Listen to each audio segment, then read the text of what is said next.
And this is Diet Culture Talk, and you are not allowed in my community. Hey, welcome back. My name is Nadia. Today we are going to do just a fat acceptance compilation. So we're going to look at a little bit of everything. And if you make it to the end of this video, I have a question about a very old video that most people have seen by now. It is the cake related fat phobic incident video. And I feel like I noticed something, but we will get there. We're going to jump right in. Walking is great, but do not count that as exercise.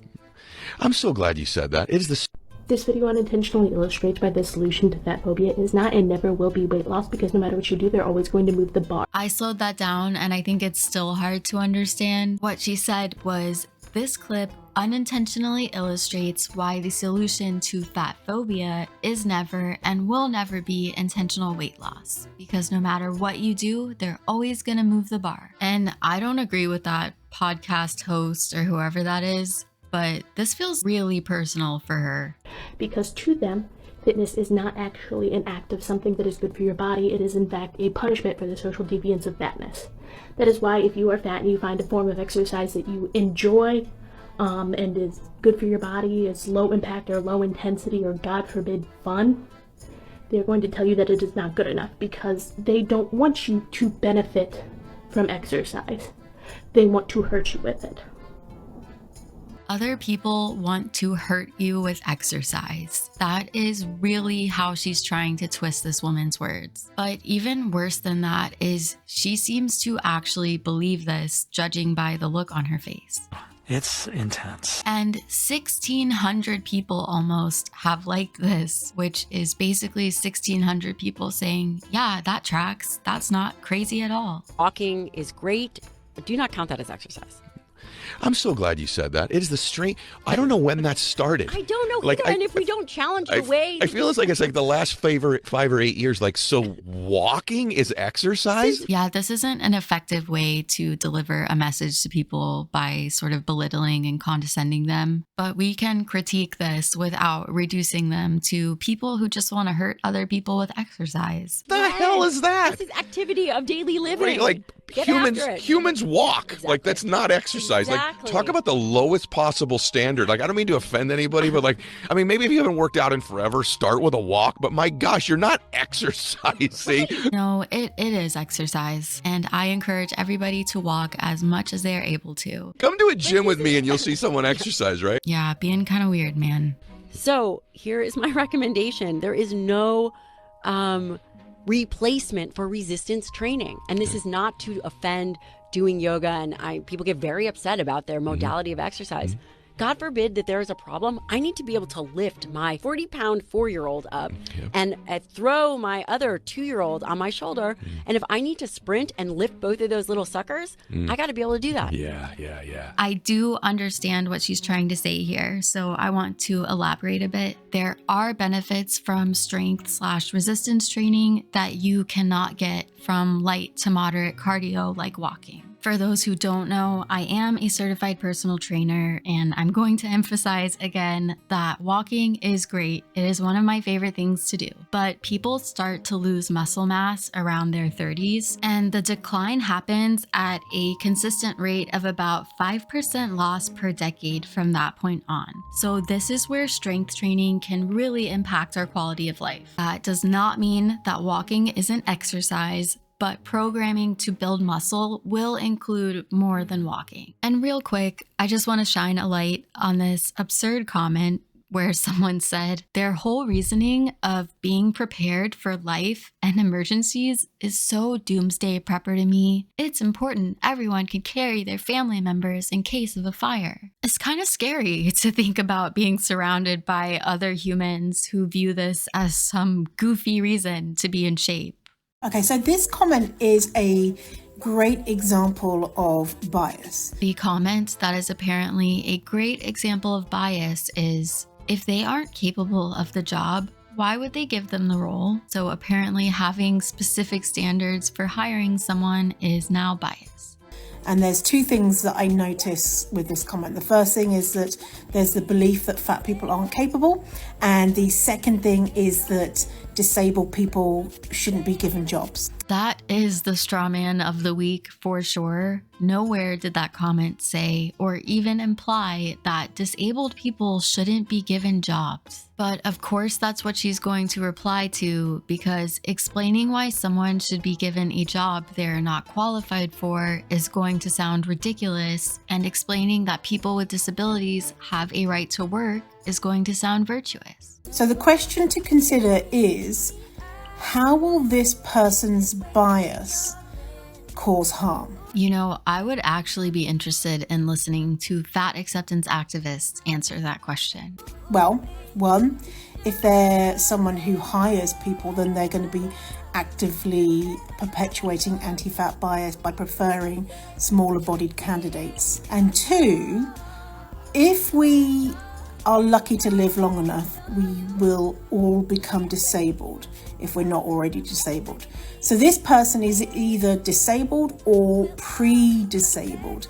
And my guess is that their biased beliefs are going to harm the way that they view their own body. And I think that's kind of sad. If they unlearned their bias, it would be helpful not only for themselves, but for everyone else. Anti-fatness and ableism affects everyone. This one actually upset me. I have talked before on here about how before I lost my dad, he actually became disabled. If you know who Bruce Willis is, my dad got the same kind of dementia that he is currently suffering from. It's called FTD. It was excruciating to witness and to experience. It's not something that my dad could diet and exercise his way out of. And that is true for most people's experience with disability. She didn't even answer this guy's question. What she did was trivialize what it means to be or become disabled by saying, we're all either disabled or pre-disabled, as if that is some kind of reason why we should all be hired for whatever jobs we want. It doesn't even make sense. But sadly, the person who left that question actually got manipulated by this and ended up apologizing on her video. I apologize that my comment or thought process was biased or hurtful. I 100% promise that wasn't my intention at all. Sorry. I'm sorry that he's sorry. It's not like he actually made a mistake here. This is a reasonable question, and he was just gaslit into thinking it was bigoted or hateful. And this is what so many of these activists are actually counting on. If they just throw out the right amount of buzzwords in the right order, they never actually have to explain anything. There is no reliable way to reduce your body size. There has never been one study in the history of the world to show a diet that works long term. There are practical and ethical reasons why obesity research is limited, and maybe even some malicious reasons. There is way more money in problems whose solutions persist and require lifelong adherence to medication.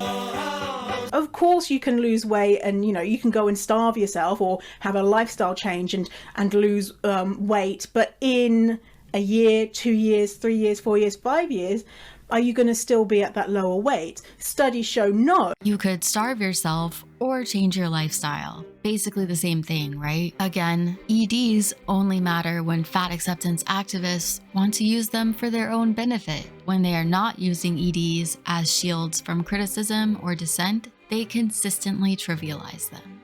Quick detour over to Anti-Diet Pilot's page, who says, how it feels listening to people who lost weight in ED recovery talk about how difficult it's been to get used to their new body. Never actually said this to anyone, but I have body. Oh my God, shut the f up, Alice. With a caption that says, if you didn't have to acknowledge or unlearn fat phobia in order to recover, I don't care. So dieting doesn't work to make your body smaller, it makes it bigger.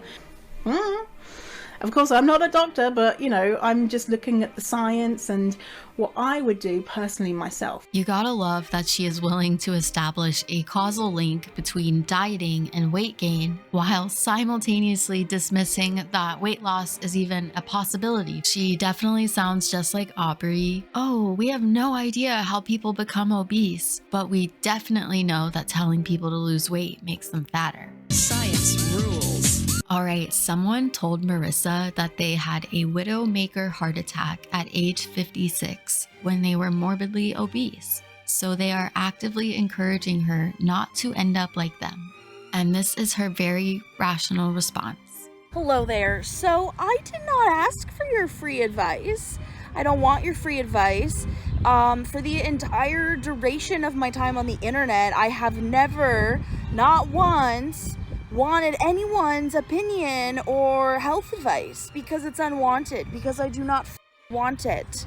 Do you understand that? Do you comprehend that? I don't want your unwanted health advice because it's unwanted. A poem by Marissa Matthews. This is a really good example of circular reasoning and also a good example of how little thought goes into what these activists say.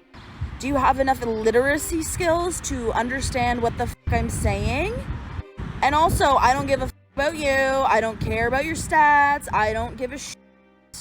Because guess what? Your body does not affect me, and I don't give a fuck about your body. Even when she's telling people off, I can't help but love Marissa's Canadian accent when she's not yelling. That aside, I think it's wild how Marissa will spend so much time online complaining about herself or her life, and then someone shares with her that they almost lost their life to a heart attack, and she's like, I do not care. Fine, you don't have to, but if she really wants people to understand her or care about her, she should put some of that out into the world. Just like you shouldn't give a fuck about my body. So again, for the millionth time, stop giving me unwanted health advice, stop giving me unsolicited health advice, stop telling me about your own fucking body because I didn't ask, I don't want to hear it. This is a no diet culture zone. And this is diet culture talk, and you are not allowed in my community. That ending cracked me up. We can't be part of the cool kids club if we encourage others to try and avoid things like heart attacks. You are not allowed in my community. And calling this diet culture is so wild. It is depressingly stupid. Marissa spends so much time advocating for absolute BS online, and then someone is directly advocating for her to not have heart issues. And she's like, F you and your heart attack. I don't know. I really don't get it. I try to see the best in people, and I know that there is a lot of pain in Marissa, but I go back and forth with her in my head. Okay, the Virgie Tovar video before we part. So we have most likely all seen this video. She's like, I'm not gonna cut you a smaller piece of cake. It's anti-feminist and all that weird stuff. Is super sexist. CRFIs have a history of creating a hierarchy among women and ultimately in maintaining misogynist expectations. Is this background model fierce fat femme? Is this her? Stop using the word obese or obesity, especially if you're talking about a fat person, because we are not a disease.